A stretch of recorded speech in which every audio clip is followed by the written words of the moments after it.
Assalamualaikum warahmatullahi wabarakatuh. Waalaikumsalam warahmatullahi wabarakatuh. Selamat siang anak-anak.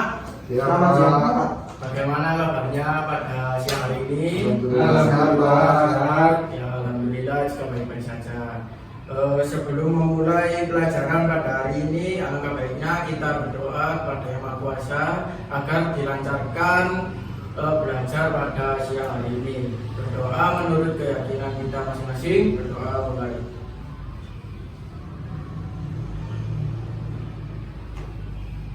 Doa selesai. Oke, hari ini kita akan belajar mengenai konservasi flora yang ada di Indonesia dan konservasi fauna yang ada di Indonesia. Nah, anak-anak, di sini kalian harus dituntut bisa menganalisis mengenai konservasi flora di Indonesia dan bisa menganalisis konservasi fauna di Indonesia. Nah, sebelumnya pada era pandemi seperti sekarang ini, jangan patah semangat untuk meraih cita-cita kalian.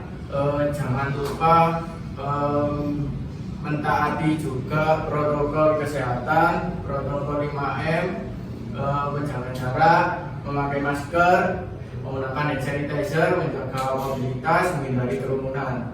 Baik, begitu anak-anak. Baik.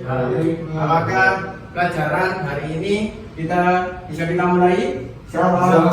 Ya. Oke. Yang pertama saya akan menjelaskan konservasi flora fauna di Indonesia. Nah, sebelum kita belajar tentang konservasi flora dan fauna, konservasi flora dan fauna di Indonesia ini dibagi menjadi dua. Yang pertama, kita akan belajar tentang mengenai faktor-faktor yang mempengaruhi perubahan flora dan fauna.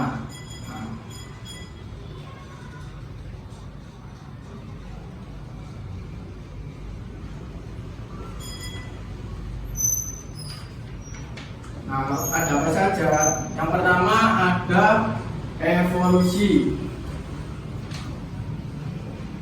Nah, di sini anak-anak ada yang sudah bisa mengartikan evolusi? Belum. Yang artinya evolusi ini perubahan makhluk hidup.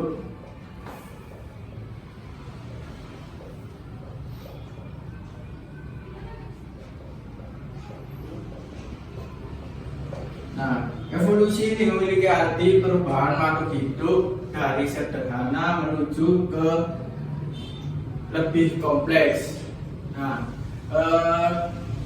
pada tahun 1500 tahun yang lalu ditemukan hewan di muka bumi ini yaitu dinosaurus. Nah, berdasarkan penelitian fosil dinosaurus, dinosaurus itu dimasukkan ke dalam hewan melata atau yang disebut hewan reptil. Nah, anak-anak sudah tahu kan hewan melata dan hewan reptil itu seperti apa saja? Nah, contohnya hewan reptil melata itu seperti buaya, cicak, kadal, dan lain-lain. Oke, bisa dilanjutkan anak-anak? Nah, selanjutnya ada seleksi alam. Nah, seleksi alam ini dibagi menjadi dua. Ada faktor alam dan faktor lingkungan. Saya akan menjelaskan tentang faktor alam terlebih dahulu. Nah, saya akan memberikan contoh faktor alam kepada kalian, yaitu faktor alam ini yang pertama ada di gurun pasir atau di padang pasir ada beberapa jenis tumbuhan. Nah, beberapa jenis tumbuhan itu akan mati karena apa? Karena di bagian padang pasir dan gurun itu tidak ada pasokan air untuk menghidupi beberapa jenis tumbuhan tersebut. Sampai sini paham anak-anak? Yang kedua kedua ada faktor lingkungan. Nah, faktor lingkungan ini contohnya apa saja? Terdapat beberapa jenis hewan. Contohnya hewan harimau, macan, pada berjumlah 1 dan lain-lain. Nah, hewan tersebut itu terancam punah karena apa? Karena ulah manusia. Nah, ulah manusia itu karena adanya bisnis dari manusia menjadikan hewan tersebut itu terancam punah. Sampai sini paham teman-teman? Paham. Saya kasih contoh satu lagi. Nah, faktor lingkungan ini contohnya saja ada rumput dan tumbuhan yang tinggi di hutan. Nah, tumbuhan dan rumput ini sama-sama saling membutuhkan pancaran sinar matahari. Tetapi tumbuhan yang tinggi ini pancaran sinar mataharinya itu tidak kalah dengan yang rumput. Karena apa? Yang rumput itu kalah dengan tumbuhan yang tinggi. Nah, itu anak-anak. Oke. Yang ketiga ada perusakan lingkungan.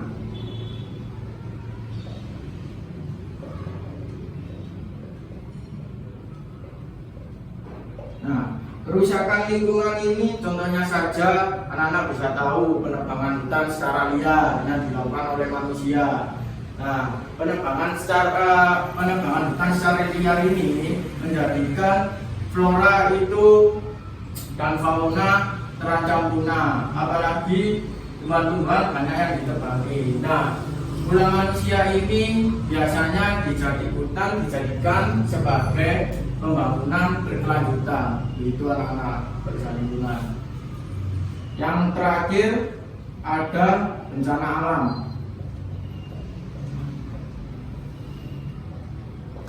Nah, kemarin Surabaya terkena gempa ya anak-anak? Ya. Nah, itu kemarin beberapa minggu atau hari ya? Minggu ya. Beberapa minggu yang lalu Surabaya terjadi gempa. Nah, titik gempanya itu terjadi di bagian Malang Selatan. Nah, gempa tersebut itu memiliki dampak negatif bagi bangunan-bangunan di sekitar gempa yang terkena gempa. Nah, tidak hanya bangunan anak-anak, juga perkebunan dan pertanian juga terkena dampak dari gempa tersebut. Sampai sini paham anak-anak? Paham. Ya. Saya akan lanjut menjelaskan tentang pelestarian flora fauna dengan cara konservasi. Boleh saya hapus anak-anak? Boleh.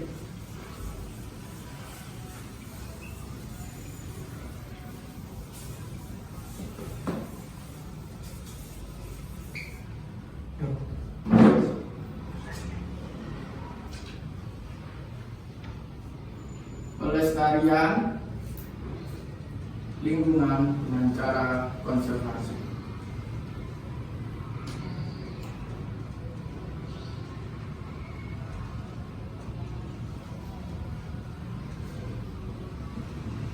Oke.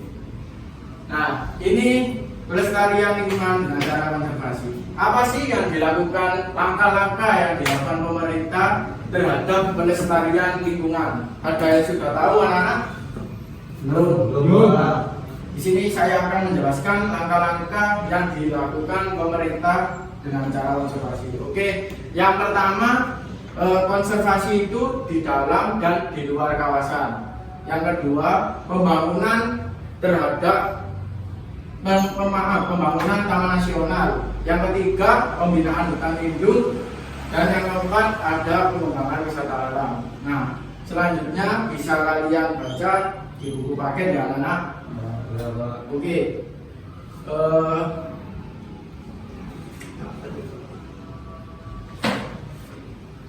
Nah, pelestarian lingkungan dengan cara konservasi ini bagi menjadi dua.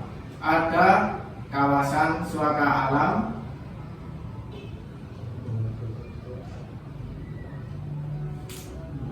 yang kedua ada kawasan pelestarian alam.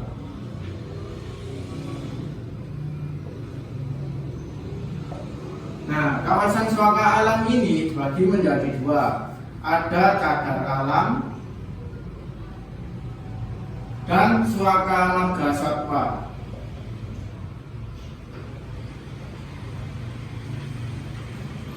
Nah, artinya apa?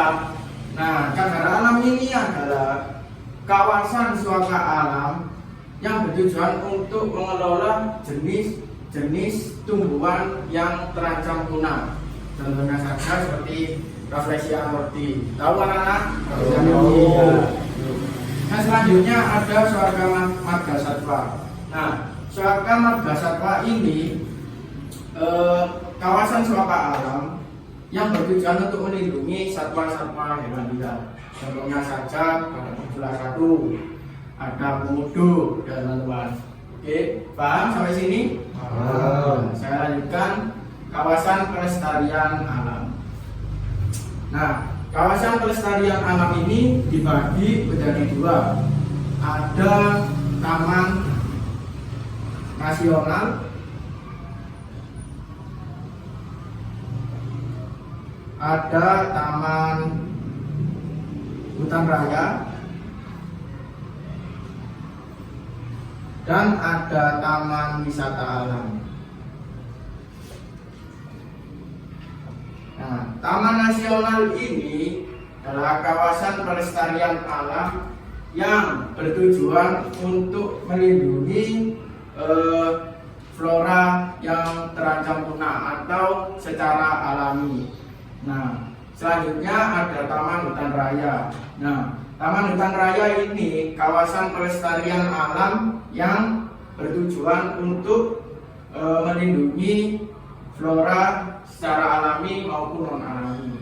Yang ketiga ada taman wisata alam. Nah, taman wisata alam ini mempunyai pengertian kawasan pelestarian alam yang hanya dijadikan daerah pengembangan wisata. Di anak bisa dimengerti? Bisa. Sampai sini paham? Paham. Ada yang ditanyakan? Saya Pak. Ya. Berdiri Mas Aki. Oh, iya Pak. Ya. Tadi Bapak menerangkan tentang dua taman itu, tiga taman ya. Ya. Saya masih belum paham dua taman itu yaitu apa perbedaannya taman nasional dan taman hutan raya. Iya. Terima kasih Mas Aki. Iya. Ya. Perbedaan taman nasional dan taman hutan raya ini jadi ini Mas Aki. Kalau taman nasional ini hanya bertujuan untuk melindungi flora yang alami. Tetapi kalau misal taman hutan raya ini melindungi flora yang alami ataupun non alami. Contohnya saja hutan raya Bogor. Saya berarti Mas Aki. Jadi ada tumbuhan buatan dan tumbuhan buatan gitu. Oke. Oke, sampai sini paham? Paham. Nah, hari ini saya akan memberikan Anda sebuah tugas kerja kelompok. Nah, saya akan membagikan lembar kerja peserta didik. Jadi nanti anak-anak ya langsung mengerjakan pada lembar kerja peserta didik ini ya anak-anak. Paham? Paham. Oke, langsung saya pergi saja, nanti saya akan jelaskan.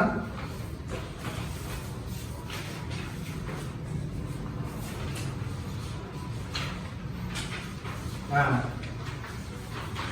di sini terdapat pertanyaan.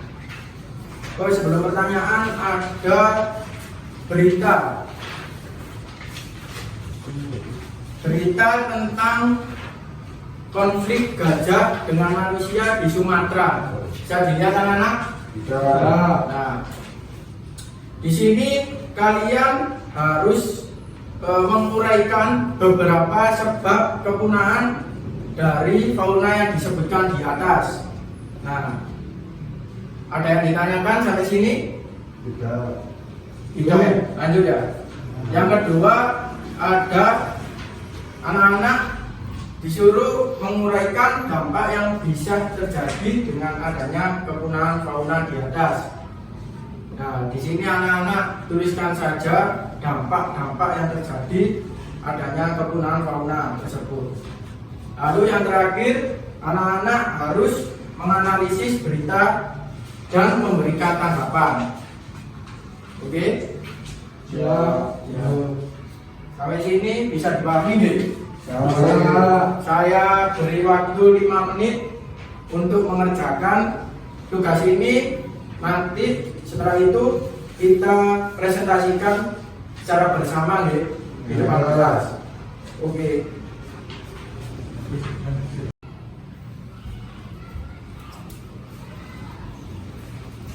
Oke, waktu sudah habis anak-anak. Siapa yang mau presentasi? Ya, silakan. Kelompoknya Mas Bayu ya? Ya, monggo Mas.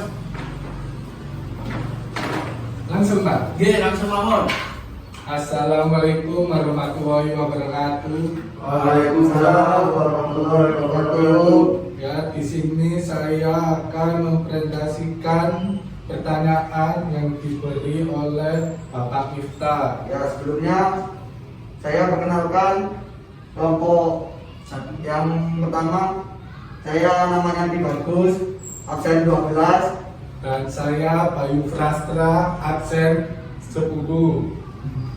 Nah, kita akan menjelaskan yang telah diberikan tugas dengan sama Pak Miftah.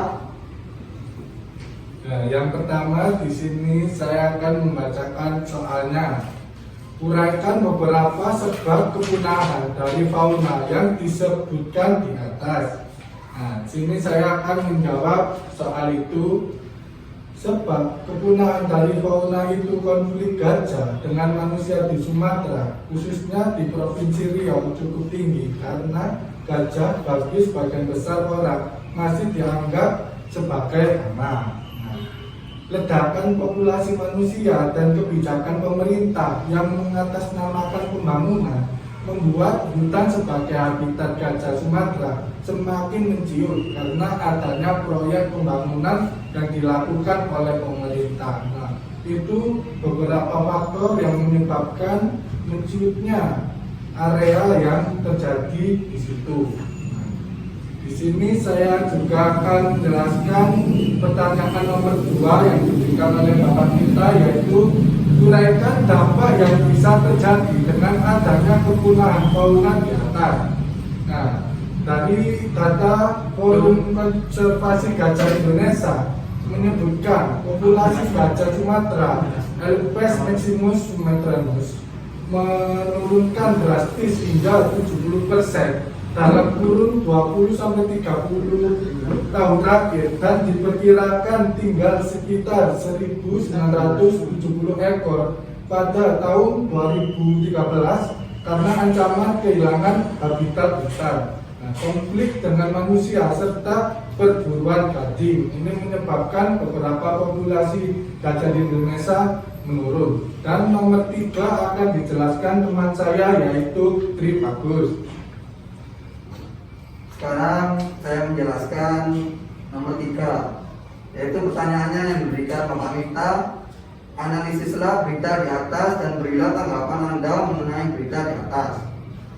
Saya dan Bayu sudah menjawab, dan jawabannya analisis dan tanggapan dari kelompok kita, yaitu sebaiknya pemerintah Provinsi Riau mencari solusi lain untuk ledakan manusia, karena jika hutan Provinsi Riau akan dijadikan proyek pembangunan, maka populasi gajah yang berada di hutan Provinsi Riau akan menurun drastis. Dan sebaiknya pemerintah Provinsi Riau seharusnya membuat tempat suaka gajah di daerah Provinsi Riau yang jauh dari pemukiman masyarakat, karena keberadaan suaka gajah yang dahulu bernama Pusat Latihan Gajah atau disebut PLG Riau itu mengalami pasang surut sejak awal dibentuk sekitar tahun 1988. Lokasi pertama kali di Sebanga, Kabupaten Bengkalis, namun terpaksa 3 kali pindah tempat karena tingginya konflik dengan masyarakat setempat. Nah, itu merupakan pemaparan dari kelompok kami tentang soal yang diberikan oleh Bapak Miftah. Kurang lebihnya mohon dimaafkan, mungkin ada yang ditanyakan oleh teman-teman? Saya mau menanyakan dari pernyataannya Tri Bagus. Ya, boleh. Berarti Mas Tri Bagus bilang kalau Provinsi Riau harus membangun satwa gajah ya? Ya, Terus apakah jika dibangunnya suaka gajah di provinsi tersebut, apakah akan menolong populasi satwa gajah yang mengalami kepunaan?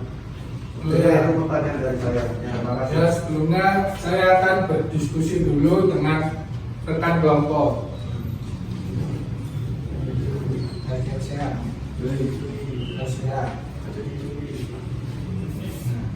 Teman saya Tribagus oleh rekan Yakin. ya. Saya dan Mas Bayu sudah berdiskusi mengenai pertanyaannya Mas Yakin ya. Jawabannya tentunya jika pemerintah membangun suaka gajah akan membantu mengurangi kepunaan gajah di Provinsi Riau. Karena keberadaan suaka gajah yang harus bernama Pusat Latihan Gajah atau disebut lain PLG. Riau itu mengalami pasang surut sejak awal dibentuk sekitar 1988. Lokasi pertamanya di Sebanga, Kabupaten Bengkalis. Namun terpaksa 3 kali pindah tempat karena tingginya konflik dengan masyarakat setempat. Begitu Mas. Apakah sudah puas dengan jawaban teman saya, Mas Yakin? Puas, sangat ya Mas. Ya. Oh, Terima ya. kasih Mas Yakin.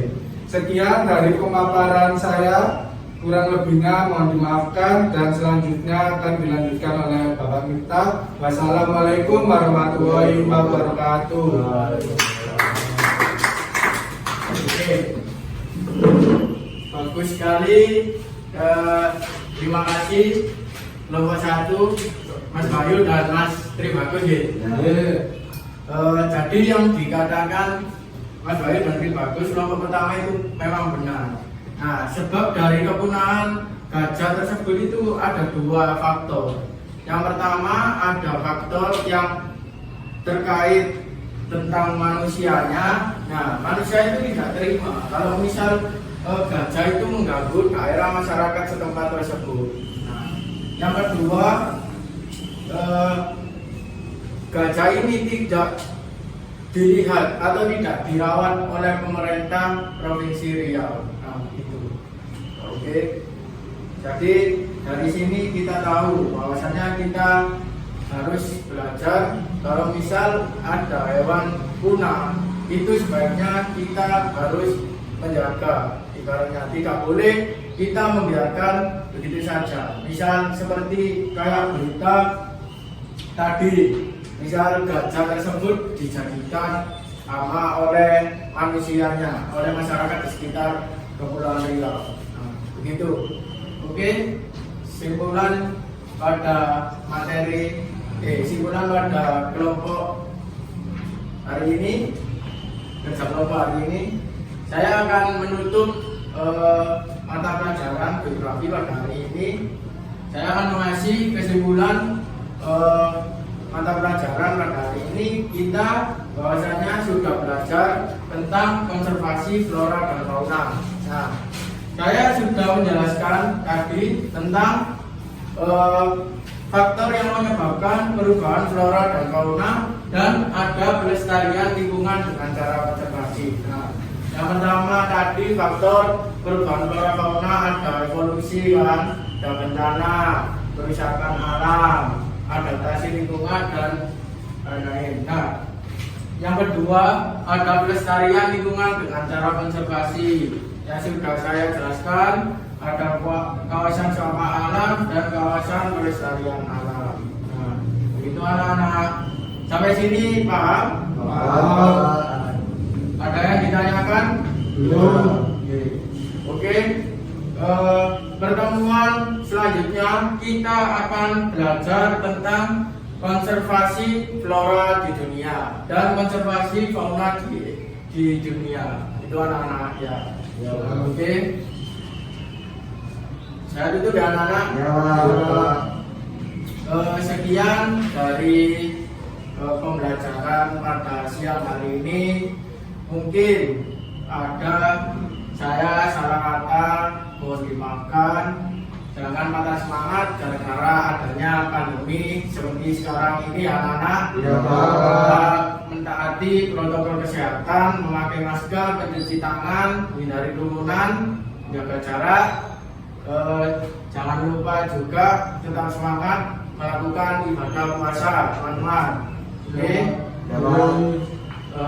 sudah. Terima kasih. Taufik walhidayah. Wassalamualaikum warahmatullahi wabarakatuh. Waalaikumsalam warahmatullahi wabarakatuh.